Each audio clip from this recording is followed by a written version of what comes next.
A paz do Senhor Jesus, meu querido, minha querida. Gostaria de meditar com você numa passagem que está registrada no livro de Gálatas, no capítulo de número 3, no versículo de número 13 em diante, que diz assim: Cristo nos resgatou da maldição da lei, fazendo-se maldição por nós, porque está escrito: maldito todo aquele que for pendurado no madeiro. Versículo 14. Para que a bênção de Abraão chegasse aos gentios por Jesus Cristo, e para que, pela fé, nós recebamos a promessa do Espírito.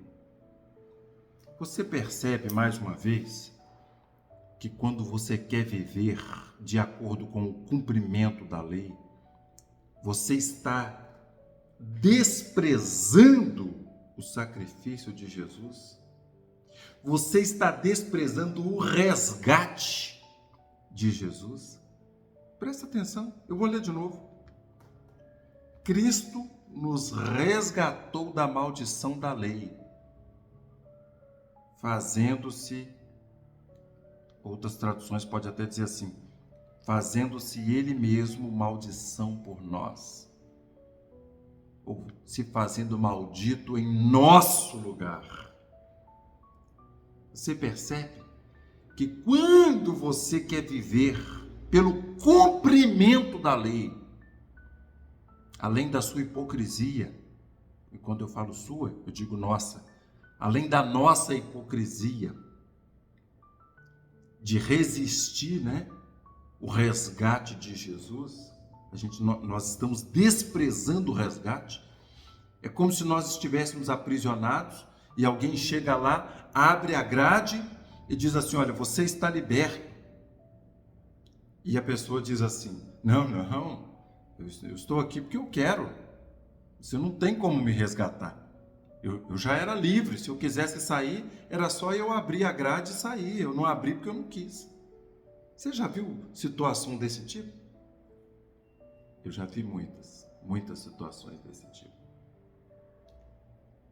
É aquele tipo de hipocrisia de cumprir a lei, abandonando o amor, abandonando o perdão, a misericórdia. Vocês pararam já para analisar naquela passagem, por exemplo, só para reflexão, para nossa reflexão. Jesus me cura um sujeito, me cura um cidadão que estava lá há décadas, naquela situação, acamado.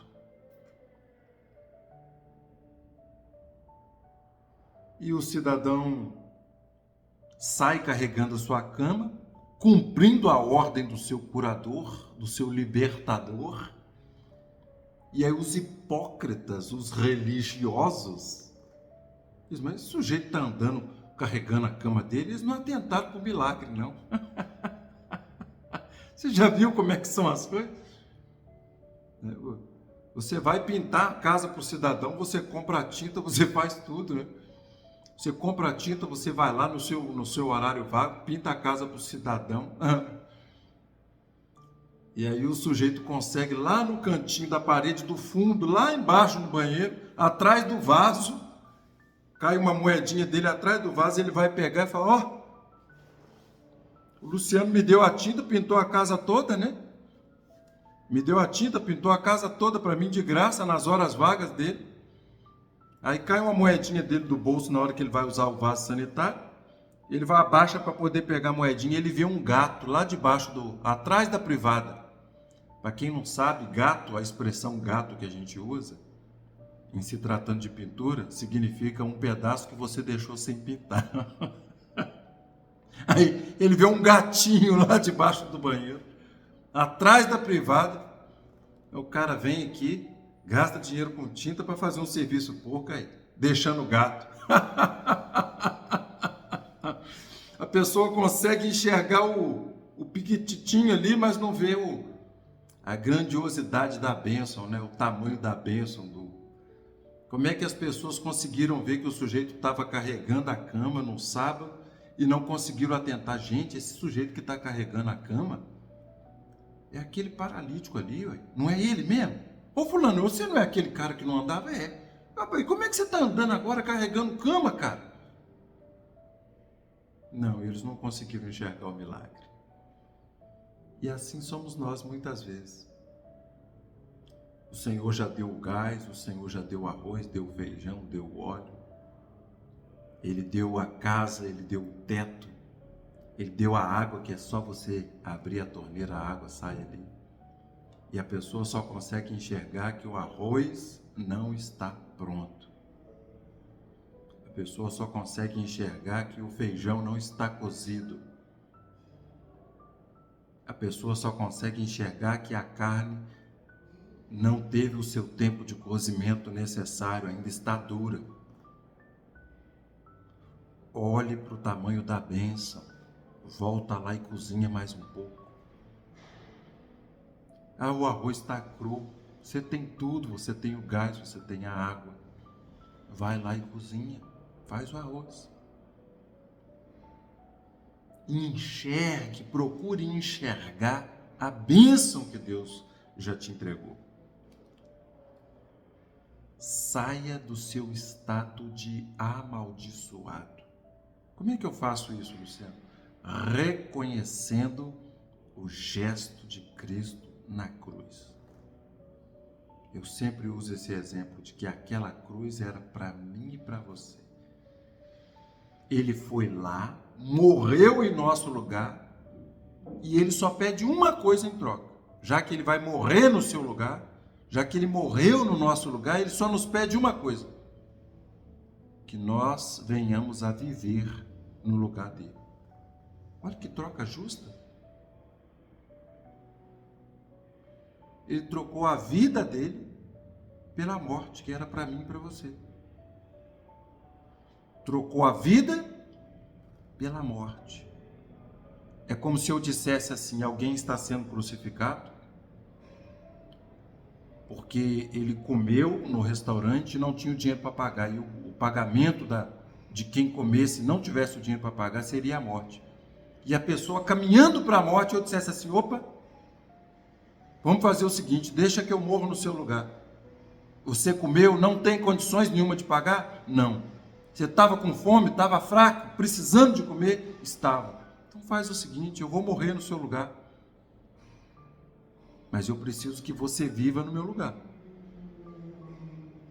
Eu preciso que você pague o aluguel para minha esposa não ficar no relento. Eu preciso que você cuide, eu preciso que você pregue para as pessoas que eu pregava. Eu preciso que você ajude as pessoas que eu ajudava.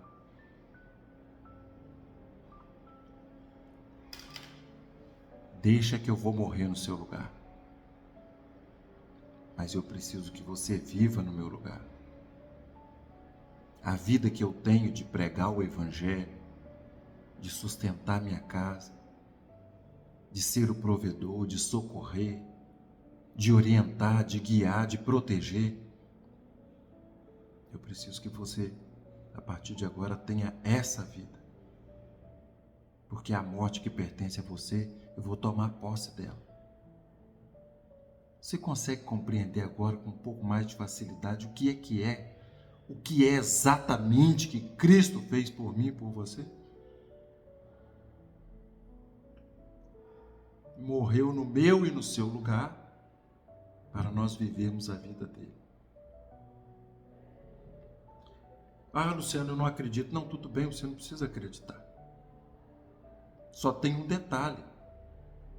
Se você, porventura, não é cristão ainda, está ouvindo essa mensagem, você não acredita, eu respeito.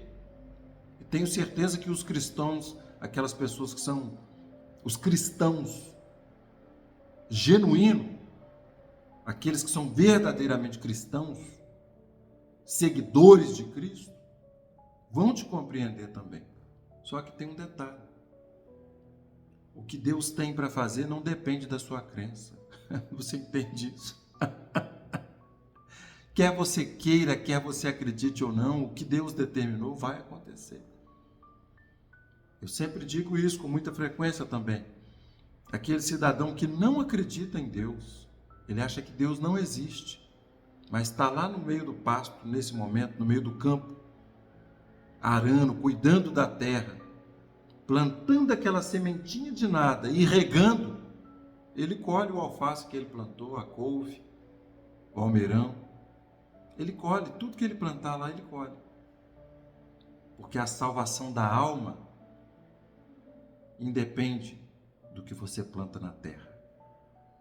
Repito, a salvação da alma, ou a colheita da vida eterna, presta atenção, que vida eterna não pode ser coleta, é colheita. Qual que é a diferença de coleta para colheita? Coleta é quando você coleta aquilo que não foi você que deixou. A coleta de lixo, o sujeito passa lá recolhendo o lixo, não foi ele que pôs aquele lixo ali. Você deixa o lixo lá, ele vai lá e coleta. Agora, a colheita é aquilo que você planta. A colheita da vida eterna não tem nada a ver com o que você planta na terra. A colheita da vida eterna não tem nada a ver com o que você planta na terra. Percebeu? Agora, o que você planta na terra, observa que você colhe.